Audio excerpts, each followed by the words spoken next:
Hello. Hi, KJ. Hi. This is John. I see tweets of you guys. You did. Yeah. You did see some tweets of us. Yeah. I'm Shelley. This is Patrick. Patrick. This is my husband. It's nice to meet you. Are you Irish at all? Very. Yes. What gave it away? We need to talk about that, right? Because I was like, honey, she's Scottish. You can sit Right there is great. And Shelley, will you make sure that we're recording because it went Yeah. Oh yeah. Oh my gosh. So this is like, you know, super fancy equipment that you can just plug in. Yeah, I do voice editions and everything on these. I think it's all you need, right? Well, it is, except that we're Android people, please don't judge us. What does that even mean? So we don't have iPhones. Do you have an iPhone? I do, but there must be things that are not iPhones that are not Android, right? Yeah, so there's like the big debate is iPhone and Android. It's a Samsung Galaxy. It does everything an Yeah. iPhone does. It does everything it does, but the equipment that we have, we found out last night was specifically for an iPhone. Right, I see. So I was like, Shelley, can I use your iPhone to talk to Ruth, please? I entered this conversation without really knowing what Android meant. There we go. See? That's agnostic I am. But that's okay. Well, I entered your panel not expecting to talk about lemons and twat waffles. So I mean, it was a surprise to me when it first got initiated, I think 2 conventions ago. And sometimes I like to milk a joke. Yeah.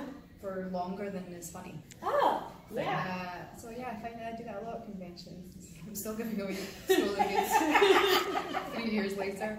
And I'm really impressed by some of the stuff that's been gathered up today in response to that, really giving back. Yeah. Oh my gosh, did you see the pile of donations? I began to see it, yes. Yeah. I'm glad my thievery has had some positive outcome. I think I'm like Rowena Hood.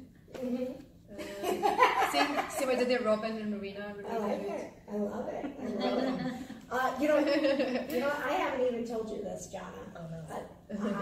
So I adore your character, and the question today in the panel about who would you want to be, like, of course, like Rowena. Who else would you be? Right? I was kind of answering it as Rowena. Do you know what I mean? Yes. Like, because that, from her point of view, like, right. Who else would you possibly want to be, apart from maybe have the power of God or Lucifer. Yes. So she's, she's kind of had, she's shouldered up to all of them. Oh, yeah. She's in even Gabriel and, wink there, wink and a nod. And Gabriel. Yeah. So she's definitely an alpha female in that way, and she's looking for her alpha male, but they keep killing her. I know, but do you feel, it's happened so many times, would you be shocked if they're like, hey, guess what, you're back? I am. Yay! I was hoping you'd say that. I'll be more shocked. I don't even want to say it, I don't even want to put me through. I'll be more shocked when they actually take me aside and say, this really is it. Do they do that? I would hope at this stage, but also even when they do that, they still doesn't mean anything. Right. And I'm just so fortunate that even though Mark Shepherd has gone, and he was the reason I was brought into the show, even though he's gone and I miss him, I'm just so grateful and fortunate that they choose to keep finding reasons to bring me in. Such a lucky little witch, right? Yes, you are. And so I have to, before I forget this, I'm going to tell you this, and then I have a weird thing with Mark Shepherd. We all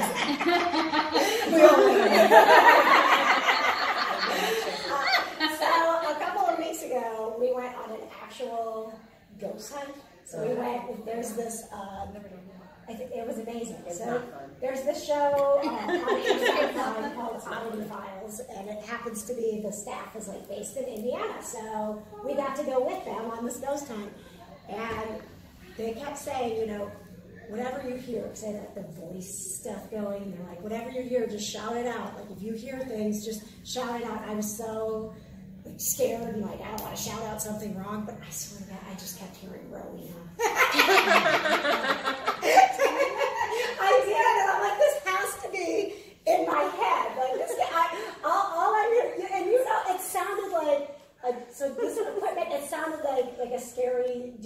than like a child, right? Yeah. And people were like, I hear Seth, I hear Barbara, and I'm like, I just keep hearing Rowena. I'll tell you a freaky thing that happened, and I hope I tell the story the right way around with my jet lag. We were filming, two things have happened that have been quite strange.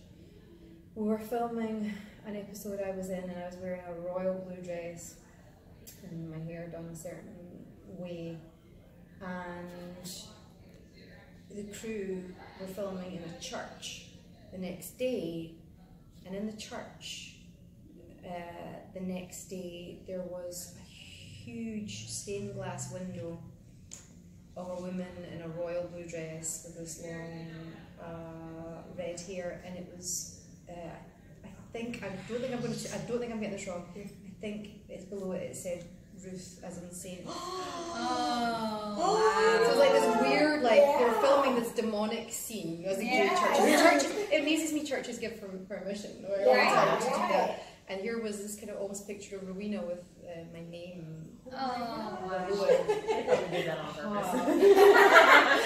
I don't think churches have the money to just like personalize a stained glass window, right? Yeah, a well-known one in Vancouver. And then I saw this piece of art, and I wish I could remember how I saw it, and it was like a really dystopian sketch of a kind of red-haired, unhappy-looking woman with a blue dress, holding like a son that she didn't really know what to do with. Oh my God! And again, I think under the artwork was either by somebody called Rowena, or because there was a name that popped up. There's a reason, sorry, it popped up. That I saw the picture on. Yeah. And you know, you're like, life is a matrix. Like, It you see all is. these references. It is. It's like weird Yeah, so things. those are my spookiest. Ooh. And also, sorry. No, we love this. I have a house now in Los Angeles, and I can see Kim Rhodes' house from my front door. Oh my gosh, how we fun could is run that? a zip line, right? And I kid you not, if I look right, I can see Rowena Avenue. I could throw a stone and hit Rowena Reservoir. And I'm called Rowena because Bob Singer and Eugenie used to live on Ben Lomond Avenue, I think, which connects with Rowena. So that's where the name came from, and I now live there. Oh my God. And the reason I can even have a house is because I'm in America playing. Yeah. Oh my God. Right? So There's a plan, man. There's a plan. Also, I'm so tuned to the moon. I love that shit. And so I look for it and I find it, right? Yeah. The positivity bias, rather than the negativity bias. Yes, no, we're the same way. We see like weird things that we're like, this can't possibly. This cannot be a coincidence, right? Which is why when I was hearing Rowena, I'm like, well, of course I'm hearing Rowena. So when you were talking in the panel, and I don't remember exactly what the question was. I never remember what the questions are. We just talk anyway. And that's why, right. And that's why I always tell people when they come to these cons, like, not to plug Shelley because she has a journal company, but I'm like, you have to get a journal because there are things that they say that you think are like either the funniest thing you've ever heard or they speak to your heart. I mean, you guys were really. It was a pretty emotional panel today, right? I'm like, you have to write it down because you think you're going to remember it, but it's such a whirlwind that you don't. I don't remember how the question was phrased, but it was something about, like, people following you on Twitter, right? And you said, Octavia Spencer, right? Which is amazing. Mark Shepard follows me on Twitter. I never talked to him. What did you do wrong? I don't know. But I will send these guys screenshots and I'll just like send something out and it's comes back to me. It's like You got your Mark Shepard, phone here? Is this your phone here? No. Where's my phone? That's my phone, right? This one here. Yeah. And so we're going to do. Okay, so here's a lot of us. Trying to think that there's so many fun people. I kid you not, Nancy Sinatra. Dude, she follows me too. Oh my God. And because I did Boots, obviously. Yeah. But it was before that, so I can't claim it's because of that. But it's amazing how many people watch Supernatural. A cool thing that happened was I was at Comic Con and the queue for the photo on the red carpet of the EW or or Warner Brothers parties, even the really big red carpets. And you're, you know, Peter Capaldi's in front of me, Matt Lucas beside me, you know, Castle by Wander over there, you know, it's all that. Yeah. And Smith from Sex and the City, who was me and my friends, he was one of our crushes. Yeah. Toy boy. Yeah. I was definitely like, I turned around and I was like, he is definitely smiling at us. like, and he was just like, kind of shyly kind of smiling. And I was like, he watches the show. Do you know what I mean? That's so cool. And David Yearwood, that's how I made friends with David Yearwood. I walked into one of those parties at Comic Con and he's like, I love you! Oh. I was like, I totally love you! This is so cool. That's awesome. Well, and I think one of the great things about Supernatural and the reason it's been on so long is that, you know, everybody wants to feel connected, and this is a show where you are not only connected to these great storylines, but because of social media and how connected we are in the world, because of the convention, you know that these are good people, right? I mean, like, that's the reason the show's run as long as it has.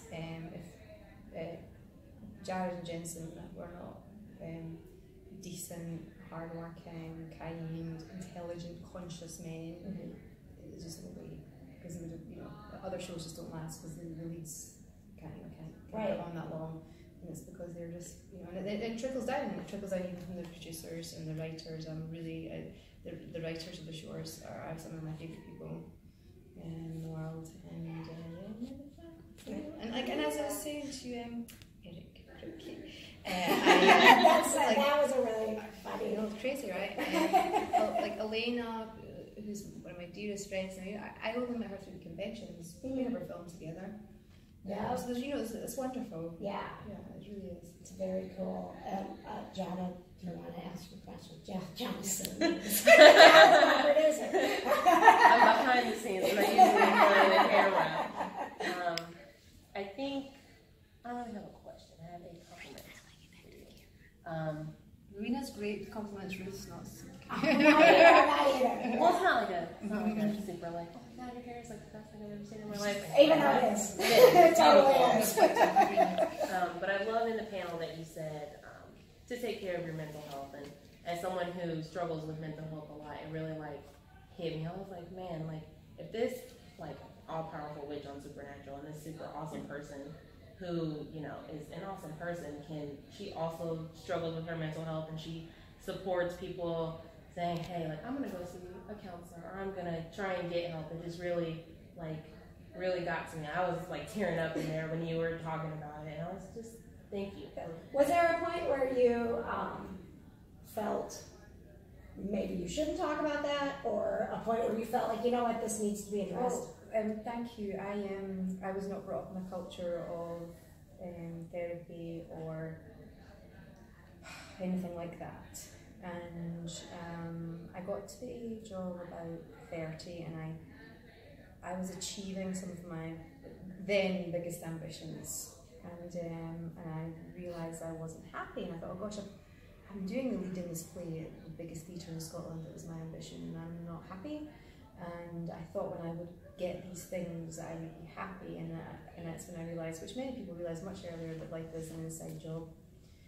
And I started to actively look for ways to be happier, or find less anxiety, or a little more peacefulness. 1 in 3, I think, has registered, or I think in the West it's something like 1 in 3 people. So sorry.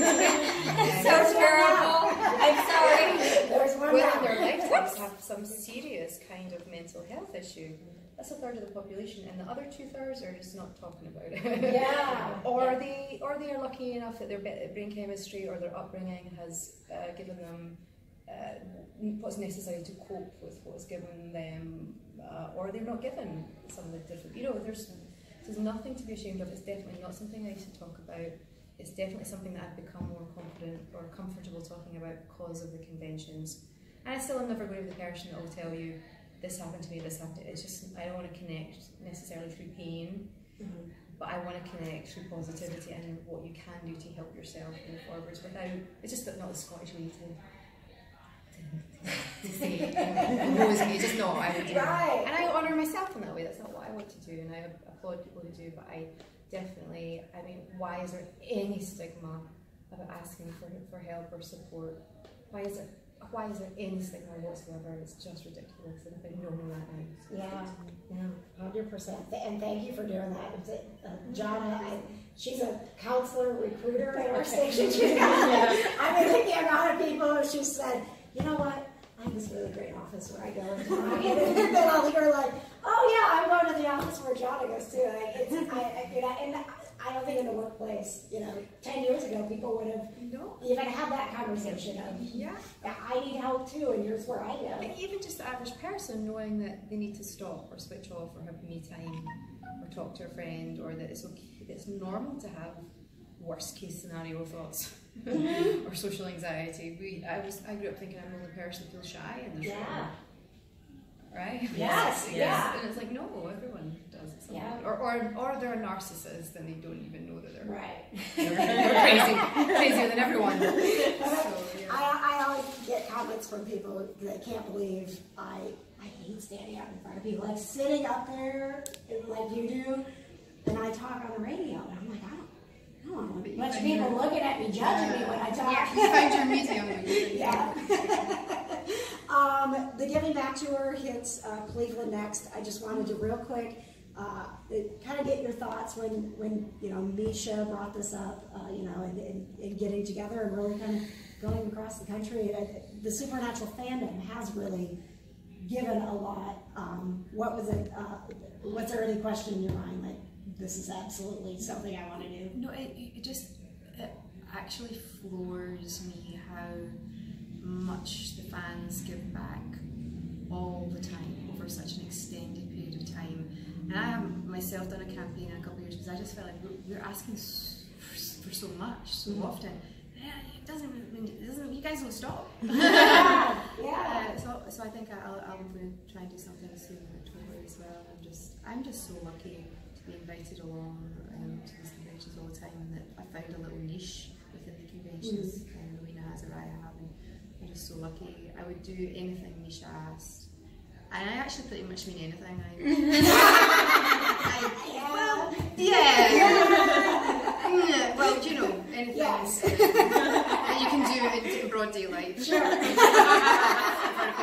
I know I really, really would. He is one of the best human beings on the planet. He truly, truly is. He's gifted and bright and kind and deep and crazy. Thank you very much. Oh, yes, this is why she's my producer. Before you go, could you just introduce yourself and say you're listening to the Kind of Nerdy News? Hi, I'm Ruth Connell, and I'm talking on Kind of Nerdy News, and that's not really how I talk.